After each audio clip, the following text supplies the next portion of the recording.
करेंगे थूक कांड की। पिछले कुछ दिनों से घिनौनेपन की जो तस्वीरें सामने आ रही हैं वो बेहद हैरान करने वाली हैं। आज भी एक ऐसी तस्वीर नोएडा से सामने आई जहां गन्ने के जूस में थूक मिलाकर पिलाने का मामला सामने आया है। दोनों आरोपियों का नाम शाहेब आलम और जमशेद खान है।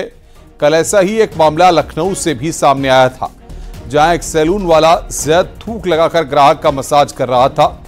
ग्राहक को शक हुआ और उसके बाद सीसीटीवी फुटेज निकलवाया गया, तब जैद की करतूत उजागर हुई। इससे पहले उत्तर प्रदेश के शामली जिले में भी एक वीडियो वायरल हुआ था। इसमें एक सैलून कर्मी जिसका नाम अमजद है वो भी अपने ग्राहक को फेस मसाज दे रहा था। इस दौरान उसने भी हाथ पर थूक कर मसाज करना शुरू कर दिया। वीडियो सोशल मीडिया पर वायरल हुआ तो पुलिस ने संज्ञान लेते हुए आरोपी के खिलाफ अश्लील हरकतें करने के मामले में केस दर्ज किया और गिरफ्तार किया था।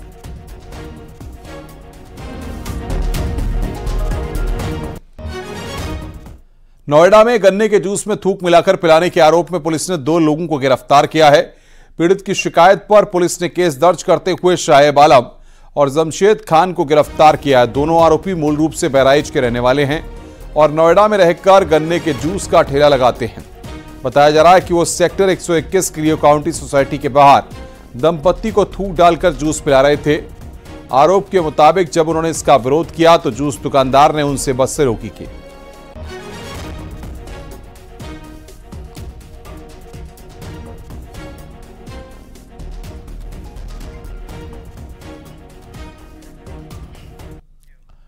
थूक कांड को लेकर अयोध्या से साधु संतों की प्रतिक्रिया सामने आई है।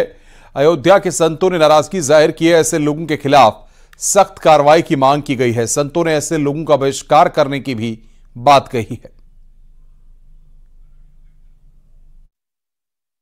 अभी ताजा घटना सामने आई है कि माने मसाज करने वाला मुल्ला नाई बन करके मसाज कर रहा है और थूक लगा रहा है फेस पर, चेहरे पर, पकड़ा गया वो। और गन्ने के जूस में जिस तरह से देखा गया कि गन्ने के जूस में थूक करके पब्लिक को पिलाया जा रहा है, इसलिए अयोध्या से मैं तपस्वी छावनी पीठाधीश्वर जगत गुरु परमहंस आचार्य मैं आज धर्मादेश जारी कर रहा हूं। भारत में जितने भी सनातन धर्म को मानने वाले लोग हैं, किसी भी मुल्ला से कोई सामान न खरीदें। 6 महीने के अंदर मेरी गारंटी भूखमरी के शिकार हो जाएगी। देखिए, भारत में इस्लाम को मानने वाले इस्लामी जिहादी थूक के चाटने की परंपरा में विश्वास रखते हैं। चूंकि यह भारत है और भारतीय परंपरा और सभ्यता में थूक के चाटने की कोई प्रक्रिया नहीं है।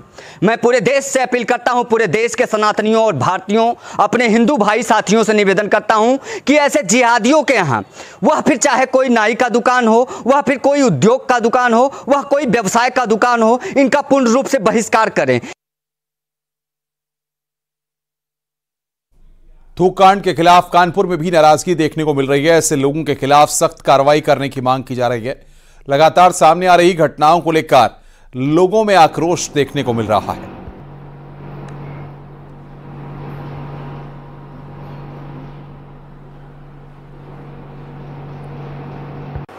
मुंह से निकलने वाली थूक को कहीं चेहरे पर लगाने के लिए तो कहीं खाने में डालने के लिए लोग इस्तेमाल कर रहे हैं और इनके वीडियो भी वायरल हो रहे हैं। और इन सब के बीच कानपुर की बेटियां, या कहा जाए यहाँ की महिलाएं क्या सोचती हैं, आधी आबादी क्या सोचती है, उनको जानने के लिए इस वक्त आप देख सकते हैं कि कोई स्टूडेंट है, कोई प्रिपरेशन कर रहा है, इसमें कुछ वार्डन्स भी हैं। हम इनसे बात करते हैं। आपसे क्विक रिएक्शन लेते हैं मैम। जिस प्रकार से पार्लर में एक थूक फेंकते हुए वीडियो वायरल हुआ और लगाते हुए, क्या कहेंगे मैम आप? एक्चुअली बहुत ज़्यादा ये गंदा है, बहुत अनहाइजीनिक है अगर देखा जाए तो। और स्पेशली गर्ल्स जो होती हैं बहुत कंसर्न होती है अपनी स्किन को लेकर के। ये सिर्फ स्किन को नहीं, बहुत सी चीज़ों को इफ़ेक्ट कर सकता है और इसके लिए स्ट्रिक्ट एक्शन लेना चाहिए। ऐसे इसको ढीला नहीं छोड़ना चाहिए किसी भी इशू को इस तरह के रिलेटेड।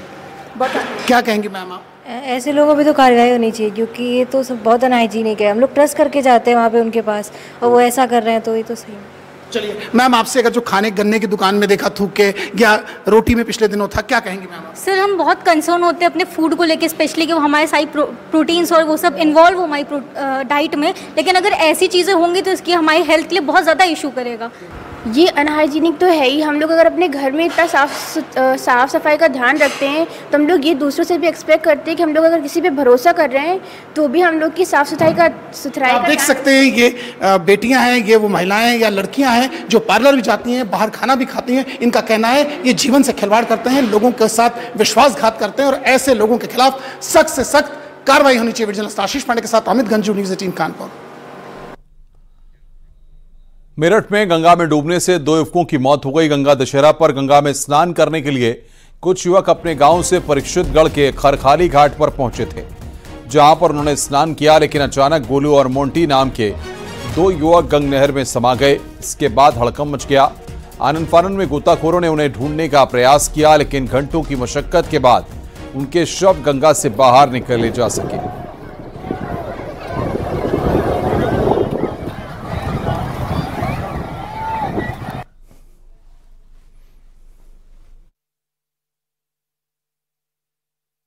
परीक्षितगढ़ में खरखाली घाट पर स्नान हो रहा था, जहां पर 4 बच्चे अंदर की तरफ गंगा में नहाने जा रहे थे, जिन्हें रोका गया। जिसमें 2 बच्चे तो वापस आ गए, लेकिन 2 बच्चे आगे जाते रहे और वो उनकी डूबने से मृत्यु हो गई थी। बाद में पीएससी के गोताखोर के द्वारा उनकी लाश बरामद की गई है और उनका पोस्टमार्टम कराया गया है। पोस्टमार्टम करा के उनके परिजनों को सौंप दिया गया है। बाकी और कोई वहाँ पे कार्रवाई अभी अपेक्षित नहीं है।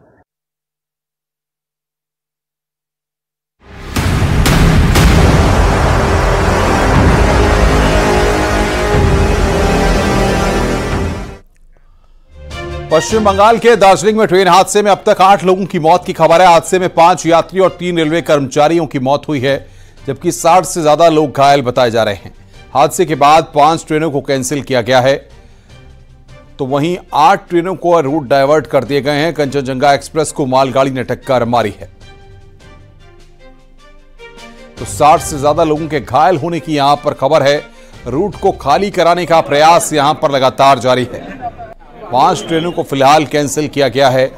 तस्वीरें भी लगातार हम आपकी स्क्रीन पर आपको दिखा रहे हैं। दार्जिलिंग ट्रेन हादसे के बारे में जो भी अपडेट है वो हम अपने दर्शकों तक पहुंचा रहे हैं। हादसे में 8 लोगों की मौत की खबर है, 5 यात्री और 3 रेलवे कर्मचारियों की मौत हुई।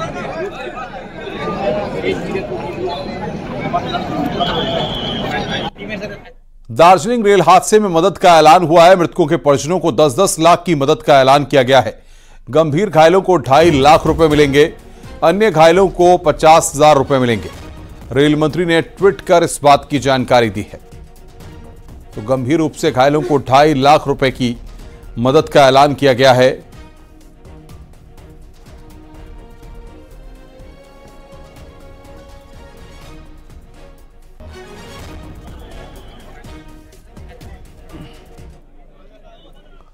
आगे बढ़ते हैं, खबर मेरठ से है। प्रेमी युगल की मौत का सनसनीखेज मामला सामने आया है। जानकारी के मुताबिक प्रेमी ने पहले प्रेमिका की गोली मारकर हत्या की, उसके बाद खुद को भी गोली मारकर जान दे दी। प्रेमिका के घर में ही दोनों के शव मिले हैं, जिसके बाद प्रेमी के परिजनों ने प्रेमिका के परिजनों पर दोनों की हत्या का आरोप लगाया है। मौके पर पहुंची पुलिस ने शव को कब्जे में लेकर जांच पड़ताल शुरू कर दी है।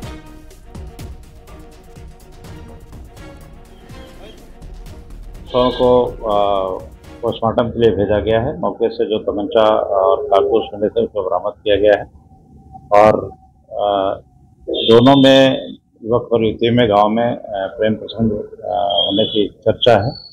सभी पहलुओं पर गहनता से छानबीन की जा रही है और ये घटना के कारणों के पता लगाए जाने का प्रयास किया जा रहा है। मेरठ में बस स्टैंड पर युवक की गोली मारकर हत्या कर दी गई। मौके पर पहुंची पुलिस ने शव को कब्जे में लेकर जांच पड़ताल शुरू की तो पता चला कि युवक की हत्या उसकी बहन के मंगेतर ने की है। दरअसल युवक की बहन से रिश्ता टूटने के बाद उसका मंगेतर नाराज चल रहा था, जिसके बाद उसने युवती के भाई की हत्या कर दी। पुलिस ने पूरे मामले में शामिल 4 लोगों के खिलाफ केस दर्ज किया है। एक आरोपी को हिरासत में लिया गया है, अन्य की तलाश जारी है। इसके बारे में उसके पिता द्वारा तहरीर दी गई है। इसमें 4 लोगों को नामजद किया गया है। बताया गया है कि उसकी मृतक की बहन की एक व्यक्ति से शादी पूर्व में तय हुई थी, जो टूट गई थी उसी व्यक्ति के द्वारा जो है अपने साथी के द्वारा उसको बुला करके और उसे गोली मार करके हत्या कर दी गई है, जिसमें अभियोग पंजीकृत कर लिया गया है। अभियुक्तों की गिरफ्तारी का प्रयास किया जा रहा है। बांदा में 11 दिन से घर से लापता युवक का कंकाल की खबर है। सूचना के बाद मौके पर पहुंची पुलिस ने कंकाल को कब्जे में लेकर जांच पड़ताल शुरू कर दी है। मामला पैलानी थाना क्षेत्र के खरई गांव के मजराउसर डेरा का है। 8 जून को युवक की गुमशुदगी दर्ज कराई गई थी। आज जंगल में कंकाल पड़ा मिला है। कंकाल के युवक के कपड़े मिले हैं, जिससे परिजन उसी का कंकाल होने का दावा कर रहे हैं। हालांकि पुलिस ने कंकाल को जांच के लिए भेज दिया है। रिपोर्ट आने के बाद ही स्पष्ट होगा कि यह कंकाल किसका है। दानी की मां श्रीमती मीरा द्वारा पहचाना गया और बताया कि ये कपड़े व चप्पल व झोला उसके लड़के बरदानी के हैं। उक्त सूचना पर थाना पैलानी के द्वारा उसका पंचायतनामा भरकर पोस्टमार्टम की कार्रवाई कराई जा रही है। नर कंकाल का डीएनए परीक्षण भी कराया जा रहा है। सभी बिंदुओं पर गहराई से जांच कर आवश्यक वैधानिक कार्रवाई करने हेतु थाना प्रभारी पैलानी को निर्देशित कर दिया गया है। सोनभद्र में पुलिस ने चोरी के मामले में 2 आरोपियों को गिरफ्तार किया है। इसके अलावा पुलिस ने 6 और लोगों की पहचान की है, जिनकी गिरफ्तारी की कोशिशें लगातार जारी हैं। आरोप के मुताबिक इन चोरों ने हिंडाल्को कंपनी का लगभग 70 लाख का 20,180 किलो एल्युमिनियम गायब कर दिया था। इससे रेणुकूट हिंडाल्को से लुधियाना भेजा गया था।